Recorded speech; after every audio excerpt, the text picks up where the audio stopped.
College tennis fans, welcome to this episode of College Tennis Talk. We are joined by Baylor head men's tennis coach Brian Boland. Brian's had an incredible coaching career that includes 17 conference championships, 6 national team indoor titles, and 4 NCAA team championships. Brian, I want to thank you for joining us. So now let's spin and begin.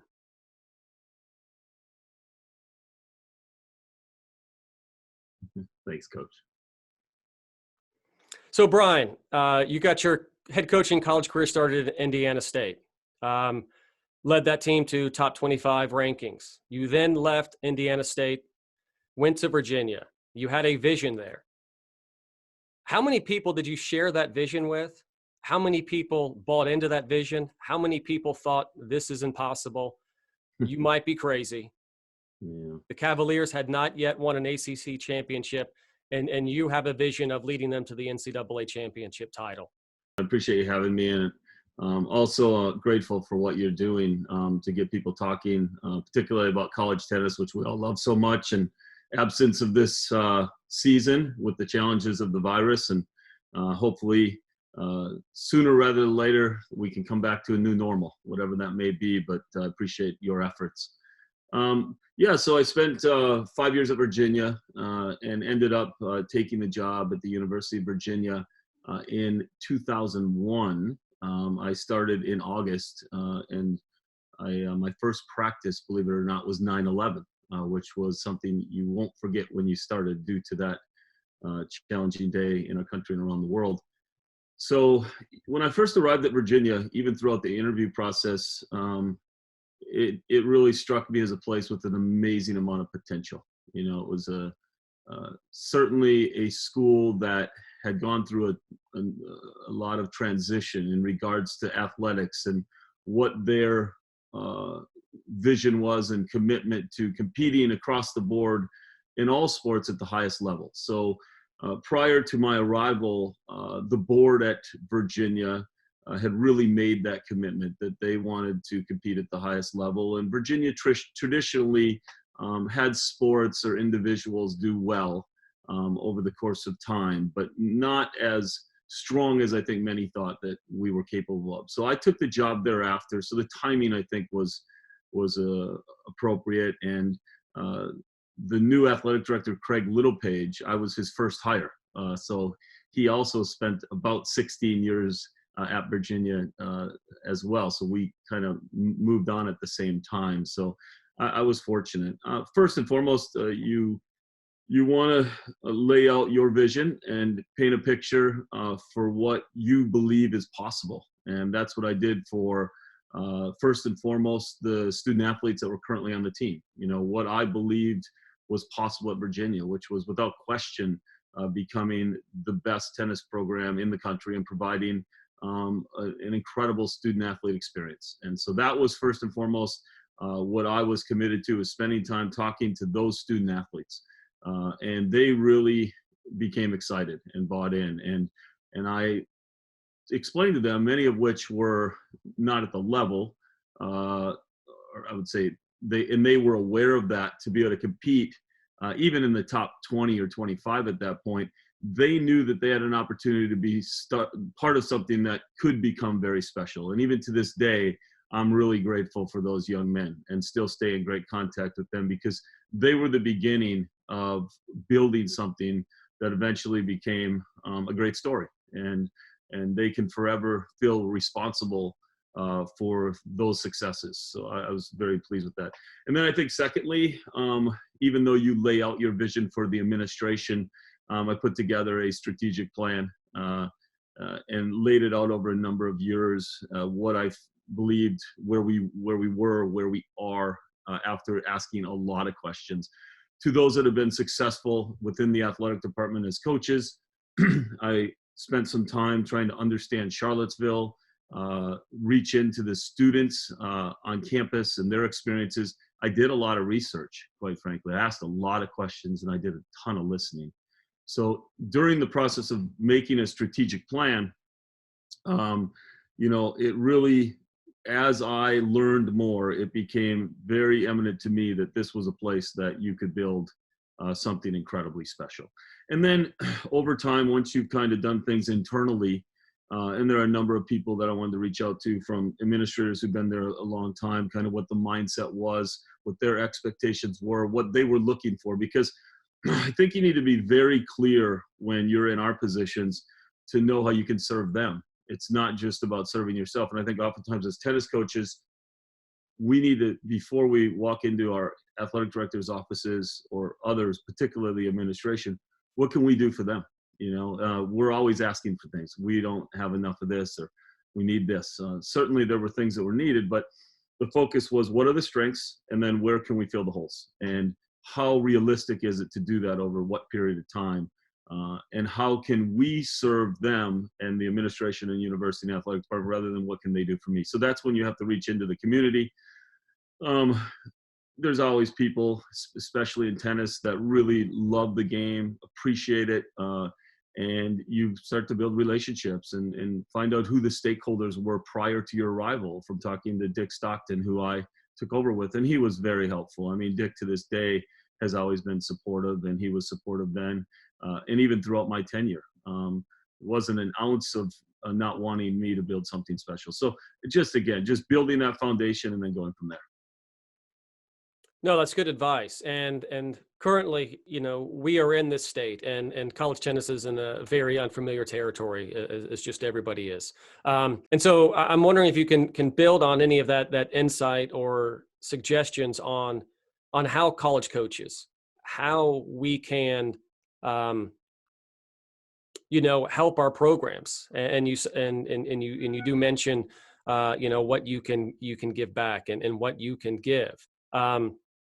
So we're all kind of asking ourselves and trying to think outside the box, or where we haven't been before, connecting with the community, connecting with our departments, making ourselves seem, relevant, stable. So I don't know if you can further your suggestions and advice on that topic. Yeah, sure. I think, we have such a unique opportunity in tennis, because not only some of the special young men and women that we have the opportunity to recruit that, come from places all over the world, where they bring interesting stories and skill sets, etc. But we also have people and supporters throughout communities in this country that are still able to play a game that we coach. And so that's unique. You can't do that in other sports. You can't put your pads back on and ask 21 other guys to lace them up and let's go play football in the University of Virginia football field. So we're unique. And so there was just a real intentional effort on my part with the day-to-day discipline to figure out who were those people that, one, loved the University of Virginia. And in Charlottesville, that wasn't particularly difficult to find, because they certainly support their university. And then I think, second, really love the sport, and we had a contingency of people within the community that certainly were able to, get involved and support us, both in terms of our fan base and elsewhere. And then I think finally, and I think more than anything, those people that really loved the idea of what can you do to have an impact? How can what they provide you make an impact? How is their investment to your program, the time they put in, is that going to equal a positive impact? And for some people, yes, they love winning and they want to be part of a program that wins championships. But I think by and large, most people want to support people they believe in. And I think as you build relationships with people and they see how you do things, and they maybe get to mingle with those around you, whether it be your assistant coaches, staff, players, they start to realize that you're doing something that puts young people in an opportunity to become better leaders, better people, maximize their ability, meet their dreams, and they really want to be part of that. And when you consider that upon their departure from your program, they then are in a position to have impact, whether it be in the world of tennis, playing professional tennis, in their communities, professions, families, etc. And I spent a lot of time explaining to those people that that was a huge part of our mission, to develop young men who would go out and have a big impact. You know, you can spend a lot of time giving to certain causes that are no doubt necessary and needed in the world, whether it be being philanthropic in certain areas and providing money to places around the world that are desperately in need. And that's very easy to find, unfortunately. But you also can be convinced to give money to a team that is invested in developing young people that are going to go out and have an impact and become great leaders, and that multiplies. So I had a number of people that were really convinced that what we were doing was important, and they believed in it. They loved the sport, they loved the university, and they appreciated over the years when they would come and watch the players, how they presented themselves, how they represented the university, and it became, and the momentum started, and I think it really escalated over the course of many years. And I was, to be honest, like anything else, I was fortunate because I was able to put so many great people around me as well, from whether that be administrators, trainers, medical people, assistant coaches. I mean, I've been so fortunate, and you know, everybody knows that it's not a secret that if you want to be great at something, you have to surround yourself with the very best you can find and put them in the right lanes, and empower them. No, that's great advice. Fundraising is such a big part of running these tennis programs. Has there been a specific fundraising event, program that has been successful for you guys? So what I would recommend to people, and what I think has worked for us more than anything, is when you first go into a community and you begin a job or you want to involve yourself more, provide opportunities for people. Get with your compliance office and provide opportunities for young people and adults to get on the tennis courts with you and your staff, because right there, that's going to build some opportunities to get to know people. And they, you know, what more do people appreciate than when you provide free clinics openly to young people and their children? You know, that touches their heart, as it should. And so through the course of those activities, when you provide opportunities, you start to build relationships with people that may have the ability to become more involved in terms of becoming fans, coming to your matches, and then getting to know you and your tennis family, your players, your my own family, etc. And they feel good about investing in what you do once you explain what your ultimate vision and goals are. And certainly everybody wants to win, but there has to be a lot more to it than that. It has to be meaningful. My recommendation is to touch people several times before you ask. And oftentimes, if you just are sincere in your approach and you get to know people, they will often ask you, what can I do to be helpful? You know, and that is, for many of us, and I don't think anyone enjoys asking for money, but you enjoy building relationships. And with those relationships of substance come an opportunity to, they feel good about what it does for the community they live in. They enjoy being part of the process and coming out to matches and getting to know the people involved and what they're doing and how they're doing it. And they are happy to invest in that. So I think it can become a natural flow at the end. So I think that would be one area. The other thing that I think it's pretty obvious to anybody is to get to know the people in the community that make tennis a living, you know, the local pros, other coaches in the area. I think that's really important. You know, they're invested in the same thing. And here you are as oftentimes the preeminent show of tennis in your city, in your town, in your state. And it's important for them to feel that they're welcome and that you build those relationships with those coaches and you respect what they do for the sport of tennis. I think that is going to allow you, for many of those pros in those clubs, to really reach into their members and the people that that they invest in every day. And if you have their support, just imagine how much that can multiply.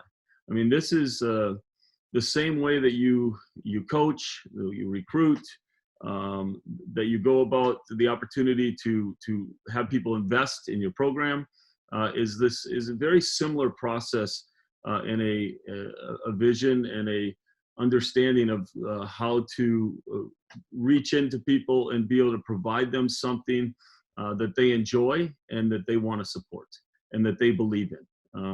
And so I think there's a lot of dots that connect there, but there are so many things you can do. In many ways, you're always raising money in the sense of having people that can support you, whether they just come to matches because of the opportunity to watch the team. Everything that you do is an opportunity to bring people together. And I think it's really, really important that not only do you realize that, but your staff realizes that your team realizes that, et cetera. And I think more than anything, before you take that step, it's really important to get an understanding what the expectations are from your administration and what their guidelines are in terms of going about it, so you don't change lanes in a way and create more trouble than you want to within your athletic department. And I think over time, the best approach internally is to go to them and explain to them how you can help and how you want to help, because what comes around goes around. But in terms of events and activities, to be honest with you, David, I think it's every day. I think it's every day where you interact with people in your community, the relationships that you build, all the dots connect, and people eventually come together and they really love what you do and how you do it. So there are certainly a lot of activities that you can do, but I think more than anything, when you first start, provide something for the community that they can enjoy.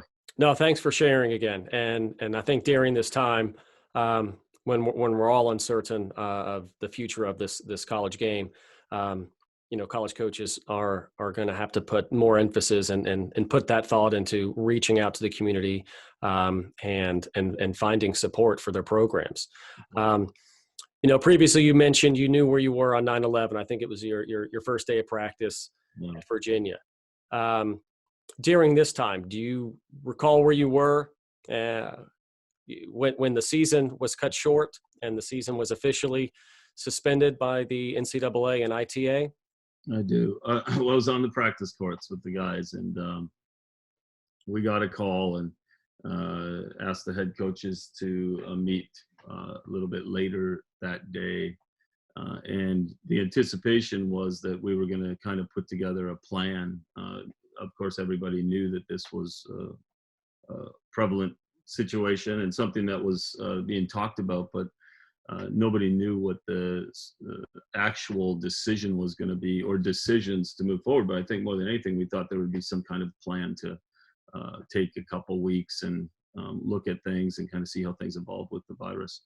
But when we, just as we were heading to the meeting, received a notice from somebody, I can't even remember who sent it to me, but it was from the NCAA saying that they had canceled the championships. And that's when you knew that this was probably going to change things a lot more rapidly than you could have ever imagined. And it was thereafter that all the head coaches came in and our athletic director announced that the Big 12 had suspended all activities till March 29th. And then the NCAA had canceled the championships. So they were still trying to get information as well. And then it was probably the next day that we were told that the season would ultimately be canceled without question. So it was hard, I mean, we were excited about where we were, and I know others were, in a position to have great seasons as well. And, we really hadn't had the opportunity to play some of our top players for unfortunate reasons of injury.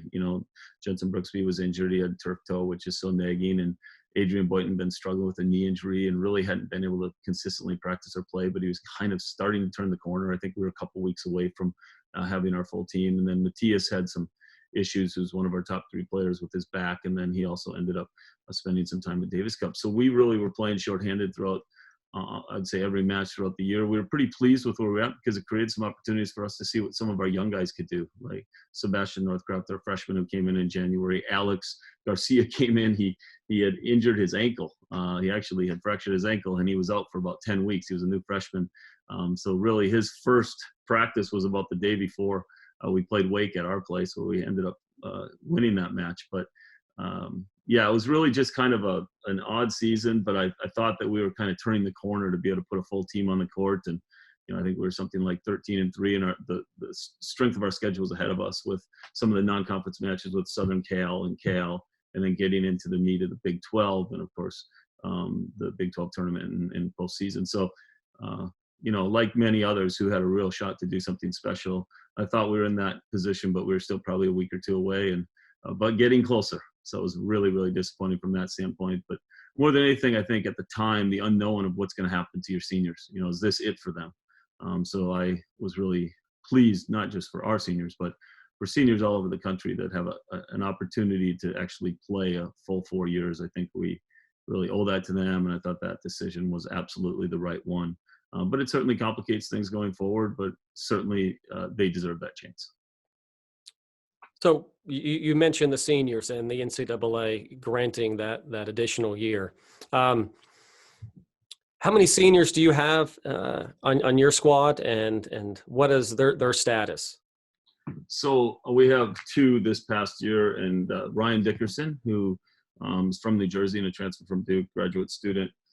He is going to return and play the full year next year, and we're excited about that because Ryan is just absolutely loves tennis. He wants to spend time playing full time upon finishing school, but then he wants to go into coaching. So he is, he's fun to work with because he's really invested. And then Constantine, we call him Connie Franzen.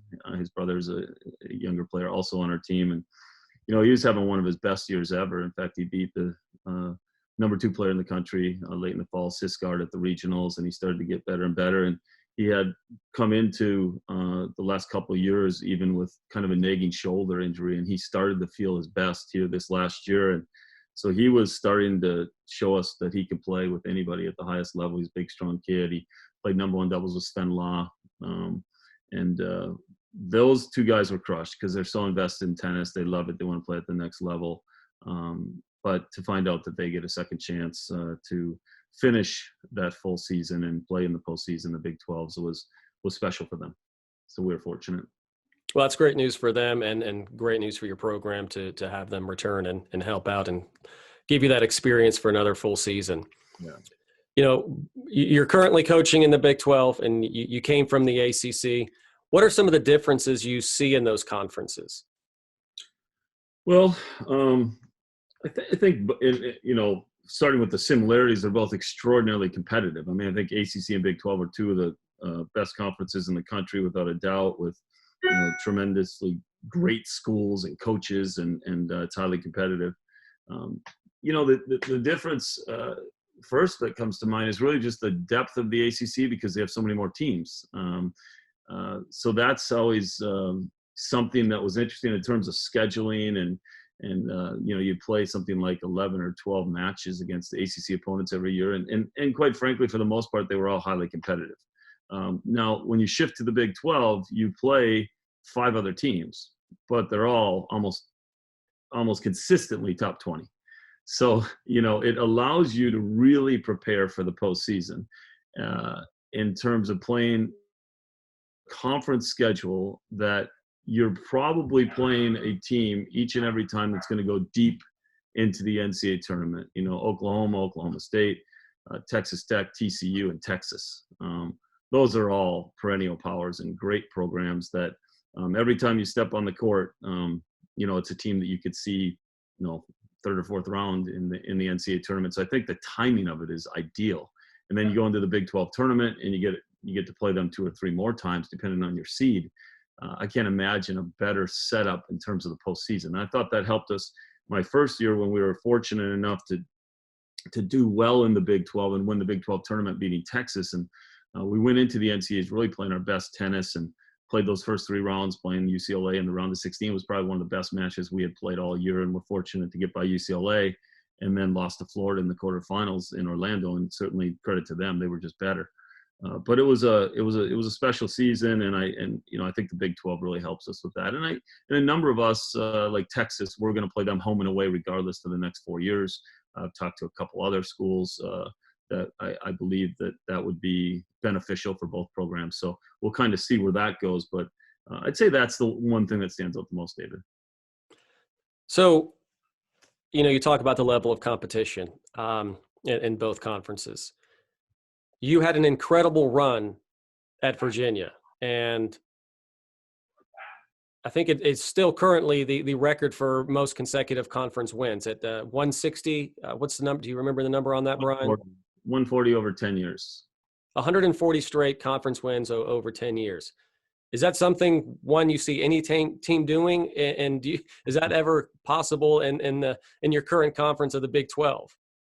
Well, that's a record that's the longest winning streak in any sport in ACC history. And the answer to you is, at least in tennis, I think it's more challenging now because of the no-ad scoring, which certainly there's so many positives. But to win 140 straight matches in a conference as competitive as the ACC takes a lot of hard work and focus, but also some luck, to be candid. Like, we were very fortunate to get through so many of those matches. And it was just one of those streaks that you never saw coming. And I think it's unlikely we'll see that happen again in a long time. If you had told me that, when I got into coaching, that was a possibility under those circumstances, I would have said, you're crazy. But, it's a testament to the players and how much pride they had and love for competing with the orange and blue on at Virginia. They were laser focused in their approach.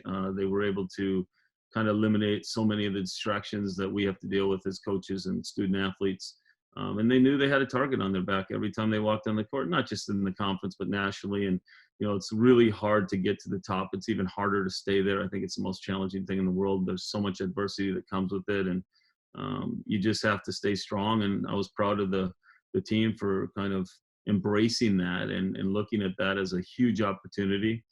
But it came to an end. I think it was 2016 at the National Indoor Championships against Carolina, and a credit to them.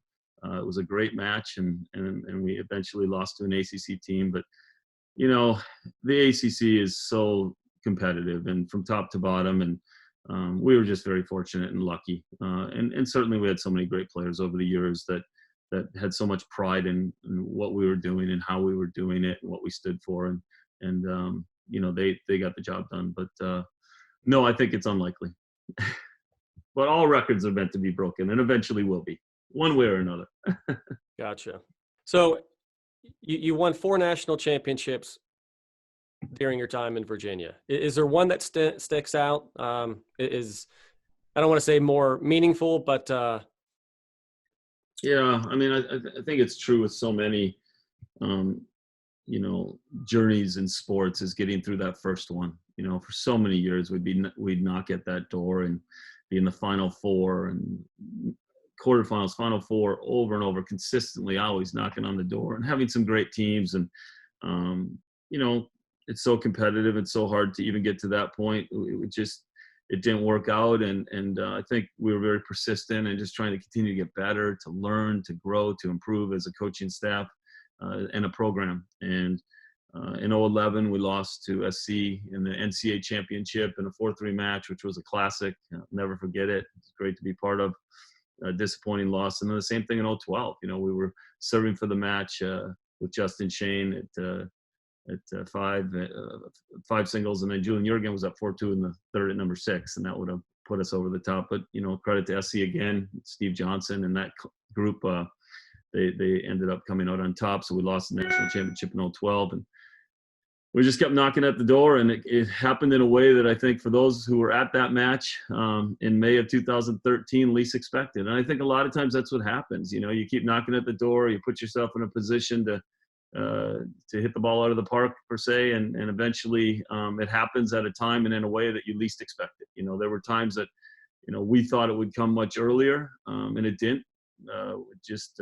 We were unfortunate, and certainly had some improvement and some learning to do, and we did that. But when it eventually did happen, it was an incredible match against UCLA, and I think those who were there that day in Champaign probably will never forget it, for a number of reasons. And I think something to point out first and foremost is how devastating that had to have been for Billy Martin and his team, and the class that they exuded in defeat. I mean, I can't imagine. I can, in the sense of losing a really challenging, painful match and a loss, but the way in which it happened, where Mitchell Frank had match point against him, and Puget hit the net with his foot, which, again, the umpire would have had to see, and he did, and we were so lucky.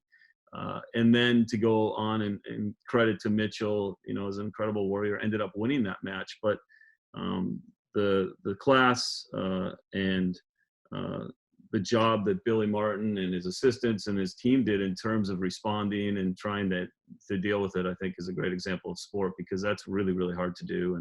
And that stands out, I think, quite a bit, just the grace and the appreciation for that. I mean, it was our first championship as a school, so it really was, we had so many fans in Champaign wearing the orange and blue, and from all over the country, but also from Charlottesville. And they'd been with us for so long, supporting us and wanted us to see us get over the finish line. And that group was special. I mean, that was an undefeated season. There were so many great teams. I can remember UCLA had a great match in the semifinals to get into the championship against Ohio State. And then, of course, we had another classic match against Georgia, and ended up winning in another just incredible college tennis match that people will never forget. And I think that's what's so special about college tennis. I mean, you go to a match and the action is nonstop. The excitement is incredible. And I've had so many sports fans over the years, whether it was in Charlottesville or Waco, or just come to a championship, or come to a dual match against two perennial powers, and say to me, I can't wait to come back. This is such a great brand.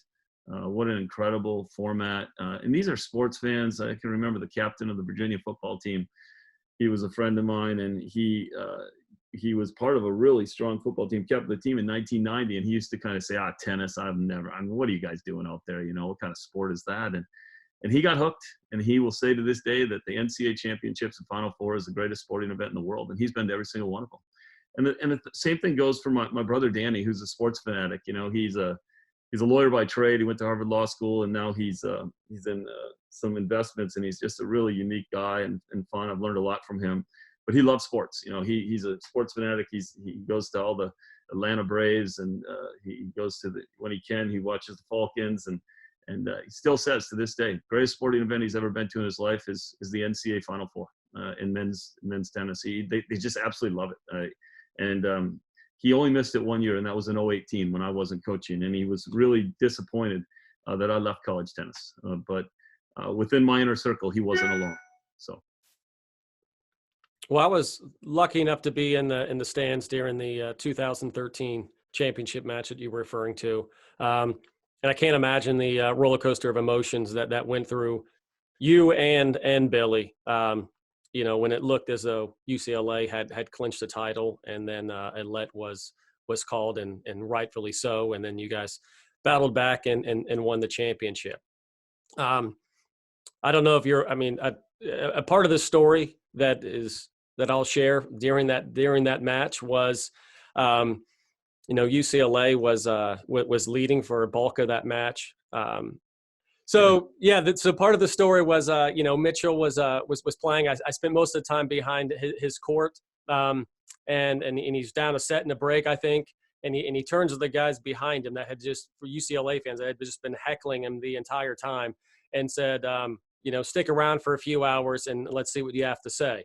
And sure enough, he fights off a match point, comes back, and when he's serving for the championship, deep in that third set, he turns to them and says, I'm glad you stuck around for this, and go ahead and serves and wins you guys the championship. So anyway, that was kind of fun and entertaining, and something that I've always remembered, adding to that match and the dynamics of college tennis and how much fun, as you were speaking of.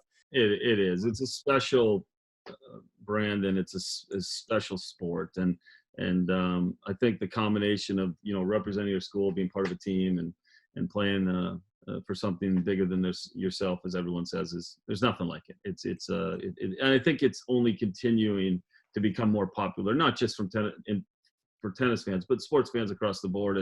And hopefully we can continue to show what a great product we have.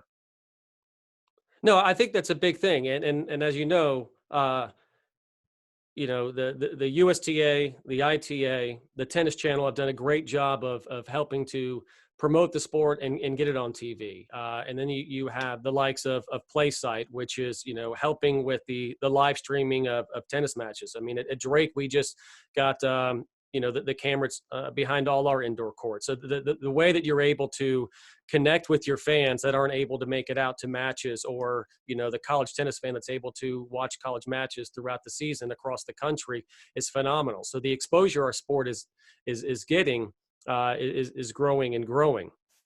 So kind of moving. You have people that are involved in all those organizations, with Dave Hagerty in the ITF, and of course Virgil Christian and Tim Cass at the USTA, Martin Blackman and his staff, and that are they've all played college tennis. They love college tennis. They're invested in it, and they know how special it is and what it can do, not only for these young people that go through that process, but for tennis at large. And it's the best. Yes, and we have to keep growing that sport. And what are your thoughts, ideas? What's your vision and what college tennis could look like in 5 years, 10 years?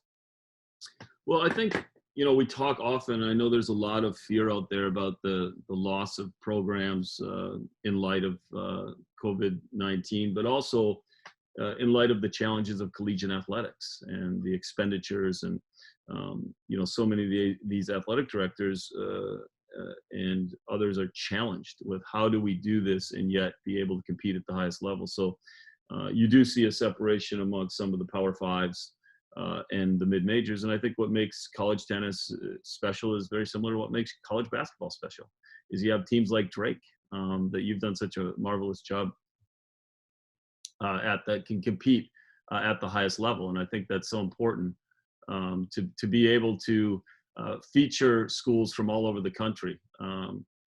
So I think, that's something that really makes college tennis unique. And we're still, by and large, we have, 250, 300 programs on the men's and then the women's side. So it's still in a healthy place, but we are vulnerable. And so I think it's really important that each and every coach within their university and whatever their community that they live in, ask themselves, what can they do to serve their athletic department and community on a more consistent basis? What can they do for the athletic department rather than what can the athletic department do to help us out, or they're not doing enough? Because I think tennis has a unique opportunity, unlike some other sports, to really excite those in the community to get out and to play this sport and to enjoy what a special brand we have, product for their children and others. So I think that we have a big opportunity, and I think we have to really make that a priority every chance we can. No, I couldn't agree with you more. And I'm hoping that that we get through this time, and college tennis continues to grow, and more and more people learn and are able to appreciate this great sport that we're involved in.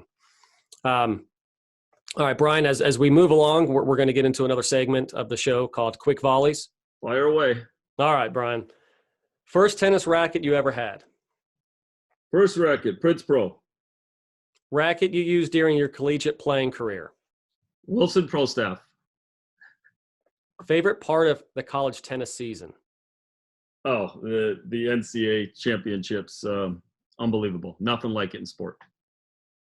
Preferred match day top for players? Collared shirt, no collar, sleeveless? No collar. And match just tops, no collar. No ad scoring, like or dislike? Initially, I did not like it. I have really enjoyed the benefits that it does for these young people to develop, so I like it. All right. I've grown to really like it myself. All right. Deuce or ad box if returning a no ad point? Deuce. Deuce. Your team, Deuce Point, returning for a national championship. What former player are you choosing to return? DeVarman. Deuce Point serving for the national championship. What former player are you going with serving for the title? I'm going to go Drew Courtney. All right. Most memorable match you ever coached? 2013 national championship, the one we just alluded to. Nothing like it. Toughest coaching loss? 2012 national championship. And I'd also say 2008 semifinals against Georgia. Really tough. And the reasons were in '08, it was DeVarman's senior year, and that team was so special and unique, undefeated. And then losing the second national championship in a row where we really had it on our racket for a minute. So it was tough. Best venue in college tennis? Well, this I'm a little biased. I say this wholeheartedly. I did believe this before I arrived at Baylor. I always thought Baylor had the best collegiate tennis setup in the country, and I think that's a tribute to Mark Hurt and others who put so much thought into this and how it would be best for college tennis. But there are so many other great venues. I mean, and that, you know, starting with what George has been able to do over the years. Of course, Tony's done a really good job with Wake and others. There's just so many great ones. Well, a few of our previous guests have also said Baylor, so you're not alone there.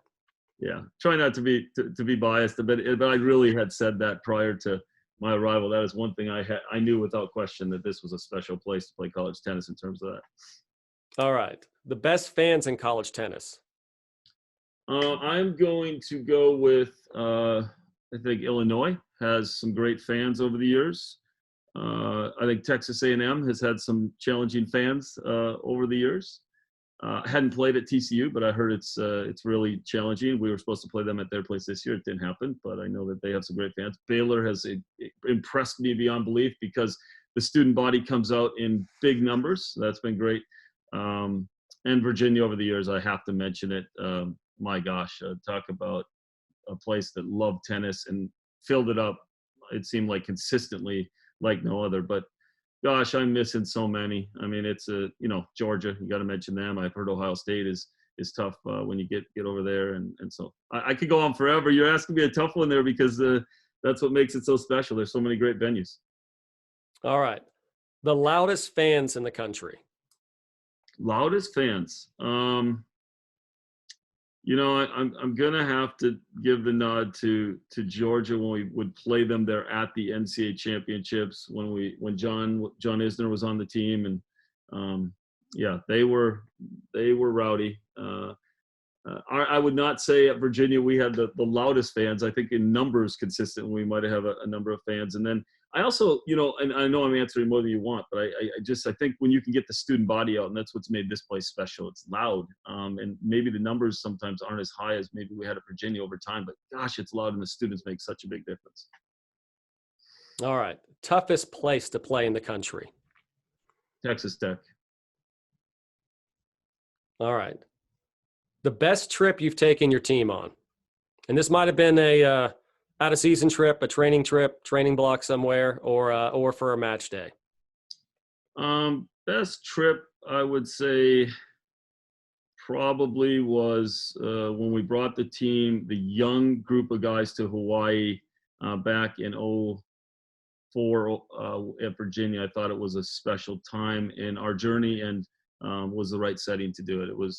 It had everything, and it was great. Favorite tennis game or drill? 101, which was brought to me by Dennis Rizza early in my career at Virginia. Tennis drill, I'm gonna go with first and first, which is evolves around the serve return in games that I kind of put in each corner, and it's a little bit complicated, but at the same time, once your team starts doing it, there's nothing more beneficial in terms of, I think, their development. Well, we might have to do a second show on your explaining and teaching us that game. We I might think all be able to benefit from it. both are fascinating. There's another one that I have, two ball, three ball, which our guys would play all day if they could, and that's unbelievable in terms of the game, and it's great for their tennis and ball dropping, and there's so many I think that are beneficial, but yet so fun. So We are big fan. We are big fans of two ball, three ball. Jeff Young yeah, at Minnesota taught it to us yeah, this past spring, and immediately it became the team favorite. So I it's couldn't get our guys to stop playing it. pretty beneficial as well. All right, your favorite hobby off the tennis court? Lately, it's fishing for sure. I do enjoy reading a lot, but I would say lately I must go with fishing with my two boys. It's been unbelievable around the lakes of Waco. There's 12 great ones. We were at Lake Belton last night. It's beautiful. All right. How many times have you visited Magnolia Farms? Oh my gosh, once, but my wife has done it more than once, and it's really unique what Chip and Joanne have done here and the difference they made in Waco. All right. Well, Brian, I appreciate the time you spent with us today with College Tennis Talk. And hopefully you'll find ways to keep spending your days, and we'll return to college tennis as soon as possible. Well, thank you, David. And again, as I said at the outset, thank you for what you're doing. I think it allows people to learn from one another and to share ideas and to build those relationships, because now is the time to do it. We have the time, and it is a critical time in our sport, which is so special to so many of us. And I think we need to really believe that we can come out of this better than ever. So hopefully everyone's doing well out there, and thanks for your time. Thank you very much.